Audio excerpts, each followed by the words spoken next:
शादी में आई चुड़ैल। अन्नपुर नाम के एक गांव में शादी चल रही होती है। वाह, मजा आ गया फूफा जी।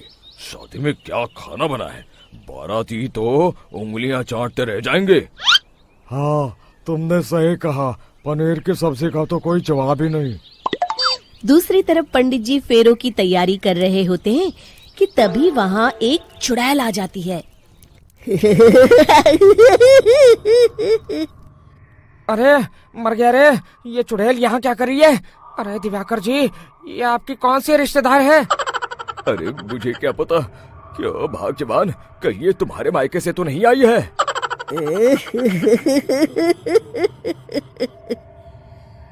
तुम लोगों की इस गांव में बारात लाने की हिम्मत कैसे हुई? मेरे रहते इस गांव में किसी की शादी नहीं हो सकती। अब तुम लोग देखो मैं क्या करती हूँ। अरे मर गया रे, मैंने सुना है ये जबान की पक्की है। भागो रे भागो, वरना ये चुड़ैल किसी को नहीं छोड़ेगी। हाँ, तुम सही कहते हो मोहन भाई, यहाँ से भाग लेने में ही हम सबकी भलाई है। देखते ही देखते शादी के मंडप में भगदड़ मच जाती है और चुड़ैल सब कुछ उजाड़ कर रख देती है। फिर एक दिन मोहन की शादी तय हो जाती है। अरे भाई, अगले हफ्ते मेरी शादी तय हो गई है, लेकिन इस चुड़ैल की दहशत के मारे तो मेरे हाथ पैर कांप रहे हैं। अरे मोहन, तुम्हारा दिमाग तो खराब नहीं हो गया? तुम अपने साथ साथ हम सब गांव वालों को भी बलि का बकरा बनाना चाहते हो? उस चुड़ैल के रहते तुमने अपनी शादी के बारे में सोच भी कैसे लिया? देखो गोपाल, डर तो मुझे भी लग रहा है, लेकिन उस चुड़ैल के डर से मैं जिंदगी भर कुंवारा तो नहीं रह सकता। तभी वहाँ मोहन के होने वाले ससुर आ जाते हैं। अरे ससुर जी आप?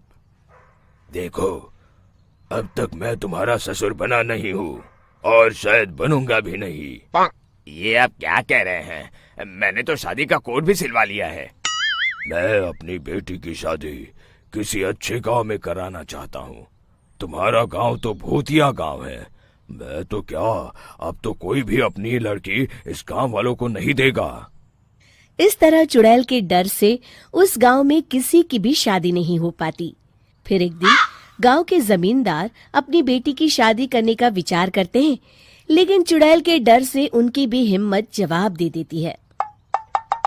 अगर मेरी बेटी की शादी तय समय से नहीं हुई तो मेरी नाक कट जाएगी। मुझे कुछ करना ही होगा। एक सलाहकार के कहने पर जमींदार काशी से एक बहुत ही नामी तांत्रिक को अपने घर बुलवाते हैं, जो भूत चुड़ैल को पकड़ने में माहिर माना जाता था। जमींदार साहब, आप चिंता मत करिए। इस गांव की सीमा में प्रवेश करते ही मुझे उस चुड़ैल के बारे में सब पता चल गया था। आप उसे जल्दी से जल्दी कैद कर लीजिए ताकि मैं अपनी बेटी की शादी कर सकूं। जब वो चुड़ैल एक इंसान थी, तब ठीक उसकी शादी करने वाले दिन ही उसकी और उसके होने वाले पति की एक दुर्घटना में मौत हो गई थी।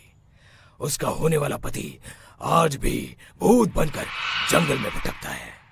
इसलिए जब तक चुड़ैल की शादी नहीं हो जाएगी, वो किसी और की भी शादी नहीं होने देगी। ये आप क्या कह रहे हैं? अगर वो भूत भी हमारे गांव में आ गया, तब हमारा क्या होगा? ये आदमी बीच में बहुत बोलता है, इसे बाहर निकालो। उसके बाद तांत्रिक बताते हैं कि अगर उस भूत के साथ चुड़ैल की शादी करा दी जाए तो वो चुड़ैल हमेशा हमेशा के लिए उस गांव को छोड़कर चली जाएगी। जमींदार साहब, आप अपनी बेटी की शादी की तैयारी शुरू कर दीजिए। मैं कुछ गांव वालों को अपने साथ लेकर उस भूत को ढूंढने जंगल की ओर जाता हूँ। इस तरह जमींदार निश्चित होकर अपनी बेटी की शादी करवाने लगते हैं, लेकिन तभी वहाँ चुड़ैल आ जाती है। मैंने तुम गांव वालों को समझाया था ना कि इस गांव में कभी कोई शादी नहीं करेगा। लगता है तुम लोग मुझे हल्के में ले रहे हो। चुड़ैल जमींदार की बेटी को उठा लेती है।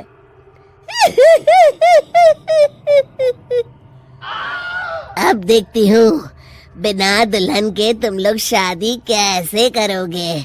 मैं इसे अपने साथ ले जा रही हूँ।